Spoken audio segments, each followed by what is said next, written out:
તમારા export બિઝનેસનું future એક જ ડિસિઝન પર ડિપેન્ડ કરે છે, એ છે પરફેક્ટ પ્રોડક્ટનું સિલેક્શન, જે એક્સપોર્ટ બિઝનેસનું સેકન્ડ સ્ટેપ છે.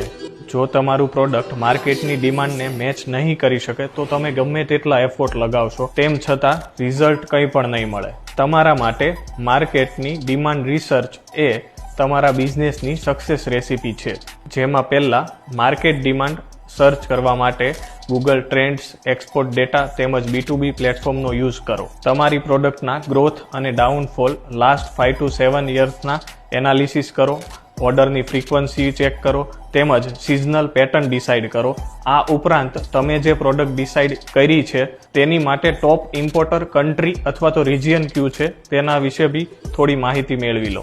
Second, competitor analysis. તમારી પ્રોડક્ટના કરંટ માર્કેટમાં ઓલરેડી જે કોમ્પિટિટર છે તેમને એનાલાઇઝ કરો. ત્રીજું, રેગ્યુલેશન એન્ડ કમ્પ્લાયન્સીસ. કયા પ્રોડક્ટના એક્સપોર્ટ પર કયા રિસ્ટ્રિક્શન છે તે જાણવું ખૂબ જ જરૂરી છે. ચોથું અને સૌથી અગત્યનું, પ્રોફિટ માર્જિન.